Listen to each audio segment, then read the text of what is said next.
आराम से रहिए, कोई दिक्कत नहीं हो, काम तलाश करिए। देखो ना, यंग आदमी है, अभी मजबूत है, ठीक है ना, नर्वस नहीं होना।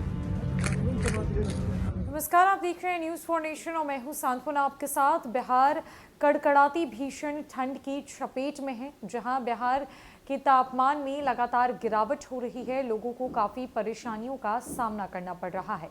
ऐसे में वो लोग सबसे ज़्यादा तकलीफ में हैं। उन लोगों की परेशानियां सबसे ज़्यादा है जिनके पास रहने के लिए छत नहीं है, जो सड़क किनारे या पुल पुलिया के नीचे सोने को मजबूर है।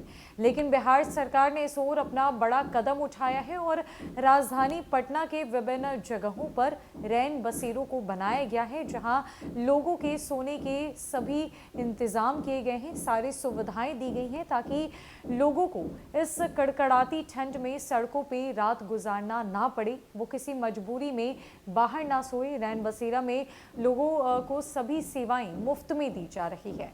इसी कड़ी में जहां पिछले दिनों बिहार के उप मुख्यमंत्री तेजस्वी यादव आधी रात को पटना की सड़कों पर निकल पड़े थे, लोगों से उन्होंने बातचीत की थी, सड़क पर सो रहे लोगों को उठाकर रैन बसेरा में जाकर सुलाया था और कहा था कि हम किसी को कोई तकलीफ नहीं होने देंगे।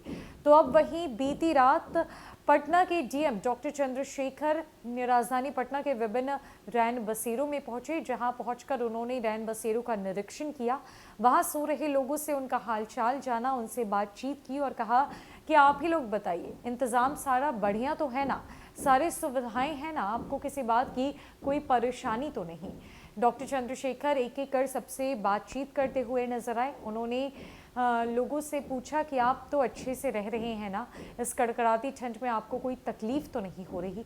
आप इन तस्वीरों को देखिए और देखिए कि किस तरीके से डॉक्टर चंद्रशेखर रैन बसेरों का औचक निरीक्षण करने पहुंचे और उसके बाद क्या कुछ हुआ। बहुत अच्छा। यहाँ किस लिए आए? अच्छा,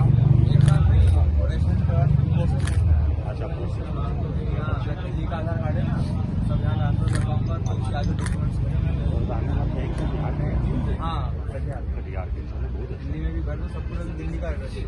बहुत अच्छा। यहाँ व्यवस्था ठीक है, ठीक है ना। 2 कंबल दिया है ना लोगों को, एक खादी वाला भी कंबल, जरूरत पड़ेगा तो उसको भी ओढ़ना, ठीक है। कुछ सुझाव यहाँ के लिए, पैसा वगैरह नहीं लगा है, एंट्री कर दिए, ठीक।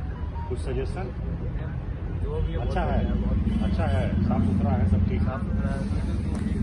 हाँ ठीक है, बहुत बढ़िया। करिए आप लोग, रेस्ट करिए, चलो बेस्ट ऑफ लक। अच्छा, क्या कुछ काम करते हैं यहाँ की? किसी काम से? किस चीज़ के लिए आए हैं? नहीं, कुछ काम करते हैं, काम की तलाश से। अच्छा, अरे ठीक ठीक, आराम से रहिए, कोई दिक्कत नहीं हो, काम की तलाश करिए। देखो ना, यंग आदमी है, अभी मजबूत है, ठीक है ना, नर्वस नहीं होना। तो जैसा कि आपने इस वीडियो क्लिप के माध्यम से देखा, अब डॉक्टर चंद्रशेखर जो कि पटना के डीएम हैं, वो क्या कुछ कह रहे हैं, उनकी बातों को सुनिए। जो अलाव की व्यवस्था की गई है, जो रैन बसेरा की व्यवस्था की गई है, उसका निरीक्षण हम लोग कर रहे हैं, फीडबैक ले रहे हैं। कुछ और सुधार की गुंजाइश हो इसको किया जाएगा ताकि लोगों को तकलीफ नहीं हो, इतना भयानक जो ठंड पड़ रही है उसमें। और अलाव का जहाँ जहाँ हम लोग देखे हैं, लोग संतोष व्यक्त किए हैं कि नहीं, दिन जल रहा है, ठीक से जल रहा है। रैन बसेरा में भी सब जगह हम लोग देख रहे हैं, व्यवस्था ठीक है। पहली बार हम लोग निरीक्षण किए थे तो लोग बताया था कंबल एक ही है, पतला है, तो दूसरा खादी का कंबल देने का निर्देश हम लोग दिए थे। तो आज हम देख रहे हैं कि सभी रैन बसेरा में खादी का कंबल भी दिया हुआ है और लोग आराम से रह रहे हैं, किसी प्रकार की दिक्कत नहीं है। कुछ लोगों की जो पर्सनल समस्याएं हैं, जगह जमीन जायदाद या आपस में पारिवारिक विवाद, उसको लेकर के अभी लोगों ने बताया है, उसको भी हम लोग समाधान करने का प्रयास करेंगे। तो जैसा कि आपने पटना के डीएम की बातों को सुना, इस बढ़ती ठंड में किसी भी व्यक्ति को थोड़ी सी भी परेशानी ना हो, इस बात का खास ख्याल बिहार सरकार, प्रशासन और विधि व्यवस्था की तरफ से रखा जा रहा है ताकि कोई भी इंसान बाहर सोने को या रात गुजारने को मजबूर ना हो। रैन बसेरा में वाईफाई से लेकर पानी तक का इंतजाम किया गया है, साफ सुथरा बिस्तर लगाया गया है, 2-2 कंबल दिए गए हैं ताकि इस ठंड में परेशानी ना हो और लोग बड़ी ही आराम से इस रैन बसेरा में सो सके, जिसकी सेवाएं बिल्कुल भी मुफ्त है। फिलहाल के लिए इस अपडेट में इतना ही। नमस्कार।